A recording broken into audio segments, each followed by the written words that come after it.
प्रश्नावली 10.1 का 14वां प्रश्न है। एक आयताकार बगीचा जिसकी लंबाई 175 मीटर और चौड़ाई 125 मीटर है के चारों ओर ₹12 प्रति मीटर की दर से बाड़ लगाने का व्यय ज्ञात करना है। तो देखो हमें क्या दिया है, हमको दिया है बगीचे की लंबाई हमको दी गई है 175 मीटर और बगीचे की चौड़ाई हमको दी गई है 125 मीटर। हमें उसके चारों तरफ बाड़ लगानी है। तो ये जैसे कि ये बगीचा है तो चारों तरफ बाड़ लगाने का मतलब क्या है, यहाँ से अगर हम शुरू करेंगे तो ये एक बाड़ यहाँ लगाई हमने, एक इसके ऊपर, इधर इधर, तो यानी कि पूरा एक चक्कर। तो इसके लिए हमको बगीचे के परिमाप की ज़रूरत पड़ेगी। तो बगीचे का परिमाप निकाल लेते हैं। देखो बगीचे का जो आकार है ये आयताकार है और आयत का परिमाप क्या होता है, 2 गुणा लंबाई धन चौड़ाई। तो यही होगा बगीचे का भी परिमाप, 2 गुणा लंबाई की जगह 175 मीटर और चौड़ाई की जगह 125 मीटर लिख लेते हैं। ठीक है, तो जोड़ देते हैं दोनों को। 175 में 25 जोड़ेंगे तो आ जाएगा 300 मीटर और 300 मीटर का दुगना अगर कर देंगे तो ये हमको प्राप्त हो जाएगा 600 मीटर। यानी कि इस बगीचे के चारों तरफ अगर एक राउंड हमको लगाना है तो हमको 600 मीटर की दूरी तय करनी पड़ेगी। तो अब 1 मीटर पे खर्च, 1 मीटर का तार लगाने में 12 रुपये खर्च हो रहे हैं, दूसरे में भी 12 खर्च होंगे, तीसरे में भी 12 खर्च होंगे। तो इस प्रकार से हम लिखेंगे 1 मीटर बाड़ लगाने का जो खर्च है ये हमको दिया गया है 12 रुपया। अब हमारी बाड़ कितनी लंबी लगानी है, हमको बाड़ लगानी है 600 मीटर लंबी। तो इसलिए 600 मीटर बाड़ लगाने का जो खर्च होगा ये हो जाएगा, 12 को 600 से गुणा कर देंगे, इतना 600 गुना ज़्यादा खर्चा लगेगा। तो लास्ट में 2 जीरो है तो 2 जीरो लगा दो, 12 छक होता है 72। तो इसलिए 7,220 रुपये जो हैं इस बगीचे के चारों ओर बाड़ लगाने में खर्च होंगे।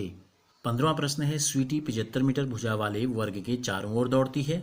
तो देखो ये एक वर्ग हम बना देते हैं यहाँ पे और इसकी चारों जो भुजाएं हैं ये 15 मीटर की वर्ग है, तो चारों भुजाएं बराबर होंगी और इसके चारों तरफ दौड़ रही है स्वीटी। ठीक है, यहाँ लिख देते हैं स्वीटी ने इसके चारों ओर चक्कर लगाया। तो देखो वर्ग की भुजा हमको दी गई है, वर्ग की भुजा दी गई है 15 मीटर। तो चारों तरफ चक्कर लगा दौड़ती है तो कितनी दूरी तय करेगी, स्वीटी द्वारा तय दूरी लिख लेते हैं। ठीक है, तय दूरी जो होगी ये वर्ग का एक चक्कर यानी कि वर्ग का परिमाप। इसका मतलब क्या है, इसका मतलब है वर्ग का परिमाप। वर्ग का परिमाप क्या होता है, 4 गुणा भुजा, यानी कि 15 को 4 बार जोड़ो या आप 4 से गुणा कर दो, बात एक ही है। तो ये हो जाएगा 4 गुणा 15 मीटर, 15 चक्को होता है 60 मीटर। यानी कि स्वीटी ने कितनी दूरी तय की वर्ग के चारों ओर, 60 मीटर। फिर हमको दिया है बुलबुल 60 मीटर लंबाई और 45 मीटर चौड़ाई वाले एक आयत के चारों ओर दौड़ती है। अच्छा ये 75 मीटर है, ये क्या है, ये 15 ना होके ये है आपका 75 मीटर। ठीक है, तो इसको 75 से गुणा कर देते हैं तो ये हो जाएगा 4 पंजे 20 का 0 हासिल लगा 2, 7 चौको 28, 2 30। ये 300 मीटर की दूरी तय कर रही है। ठीक है, अब इसकी जो लंबाई बुलबुल जो है, बुलबुल जा रही है आपके 60 मीटर लंबाई और 45 मीटर चौड़ाई। 60 मीटर लंबाई है, 45 मीटर चौड़ाई है, इसके चारों तरफ दौड़ती है बुलबुल। हमको बताना है कि कौन कम दूरी तय करता है। देखो आयत की लंबाई हमको दी गई है 60 मीटर, आयत की चौड़ाई हमको दी गई है 45 मीटर। अब हम इसके चारों तरफ अगर दौड़ना है तो इसका मतलब क्या, पूरा एक चक्कर लगाना है। एक चक्कर का मतलब है इस आयताकार या इस आयत का परिमाप। तो बुलबुल द्वारा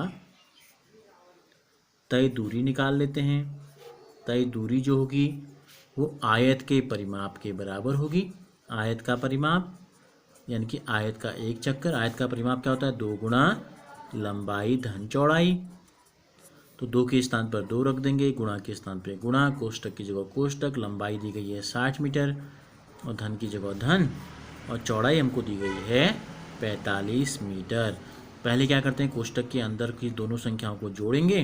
तो देखो 60 में अगर हम 45 जोड़ेंगे तो ये आ जाएगा 105 मीटर। अब दोनों को गुणा कर देते हैं, 105 दूनी करेंगे तो ये आ जाएगा 210 मीटर। तो अब देखो बुलबुल ने दूरी तय की 210 मीटर, स्वीटी ने दूरी तय की 300 मीटर।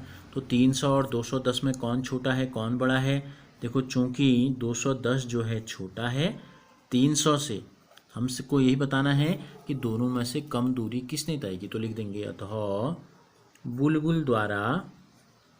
बुलबुल ने कम दूरी तय की।